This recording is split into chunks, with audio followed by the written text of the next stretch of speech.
Hi everyone, today I'm going to share with you my meal prep for the week. It is plant-based and I also did it kind of like a Mexican Chipotle inspired. Some recipes I kind of tweaked from the menu and some I just created out of the top of my head, but I will provide recipes down below for everything that I made. Now I do have like 7 to 8 different sides. I also made a plant-based milk, I made dessert, I also made some juice, and I made 2 different salsas. Now this should last my husband and I for the entire week, 5 to 6 days, and I will share also how I utilize all of these in combination. It's not just burrito bowls, it's gonna be burritos, it's gonna be tostadas, and it's gonna be tacos. So stay tuned because it's going to be a very yummy ride. Starting out with the pinto beans, I used 2 cups for this recipe, and these were my pinto beans from the garden, which I'm really proud of. I'm gonna be growing them again this year. I added them to a pot of water. It was a little bit too much, but that's okay. It's just going to evaporate. Next up, I'm going to be pressing my tofu because this is going to be used for the sofrito, which kind of takes about like 15-20 minutes in order to fully press. I'll link the tofu press down below for you. Moving on to the Pico De Gallo, this is one of my favorite things to snack on throughout the week. Now I usually have this with like tostadas in the side or just add it to my food, but for this recipe it's really simple. It's just tomatoes, jalapenos, cilantro, lime, salt, onions. Now I didn't use onions in mine because I don't like eating raw onions. To each their own, I guess, but I did add pineapple, which is something that I have from time to time in my Pico De Gallo. Aldi was having a sale, I believe it was $1.80 per pineapple, and I just couldn't pass that up. Plus, it's always good to snack on pineapple throughout the week as well because there was definitely some left over. This combination of ingredients always smells so refreshing and I can't wait for summer. I just washed and sliced some lettuce. This next dish was just really random. I just wanted jicama and I decided to kind of make it like a slaw. So it was just jicama, pear, and mango. First I was slicing and dicing, and then I realized it'd be better if I used my mandolin. So this is what I used, and it was great throughout the week on its own with a little bit of lime and some tahini or with my food.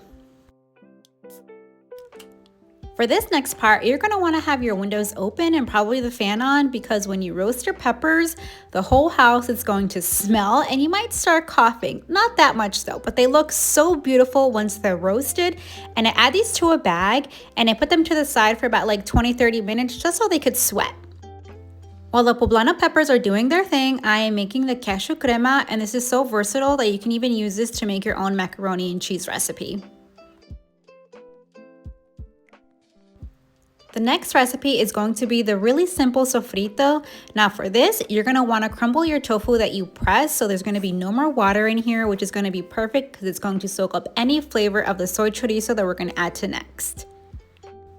Now you can add anything to this. I just added some diced poblano peppers from the garden and some carrots that I had from the garden as well that I froze. And it's really your own recipe. You could add onions to this, you can add some peas to this, you can even add more beans to this. It's so versatile. Now that my poblano peppers are ready to peel, I'm spending my time doing that. And then once that's done, I'm just to a pan. Again, I'm going to be adding some corn. I'm going to be adding oil, garlic, the poblano peppers, the cream, and look how thick that is. I had a little bit of extra cheese from Trader Joe's and I added that to it. I really didn't need any more, but you can add more to make it extra cheesy. Now this is perfect in tacos, or you can just have it as a dip in your next party. Of course, my phone ran out of battery when I was making the rice, but that's okay. To it, we're just gonna add cilantro and lime, and that's really it. That is your cilantro lime rice with a little bit of salt to taste. The beans are also done, and I'm just gonna put this to the side. Because a day couldn't finish without me making some Mexican wedding cookies, they're also known as polvorones. I just mixed this recipe up really quick. I will link that down below. It was the first time I made it, and I'm definitely making it again because it was really low in sugar, and that is what I'm looking for. The next morning, it was time to juice, and I grabbed some green apples from storage. Now, I just ordered these from Azure Standard, and unfortunately, they were not good at all. They made such a mess in my juicer and had so much pulp left over. I have no idea what to do with these 20 pounds of apples because I already have so much that I canned into apple pie filling, into apple sauce, apple butter. So any suggestions would be greatly appreciated. The last thing on the list was to make my milk for the week. Now I'm making almond milk. Generally I make cashew milk, but because I use a lot of cashews for my meal for the week, I decided to kind of just alter it to make cashew milk. And I don't like to waste anything. So I'm using the pulp, I'm dehydrating it, and I'm making it into almond flour, which I will be using for some almond cookies for the week. Well, for next weekend. I've been meal prepping for about 2 months now, and it's really satisfying to not have to cook every single day. It's a lot of work up front, but it's so worth it. Ta-da! This is everything that we made for the week. So these are the polvorones, the Mexican wedding cookies, the cold pressed juice. I actually had an additional one, but I drank that already. The 2 different types of salsas, the chipotle and the green tomatillo. The tomatillos are from the garden. This has cashew milk, but as you saw, it's actually almond milk. The cilantro lime rice. We have some rajas con queso, and this was bomb. Definitely making this again.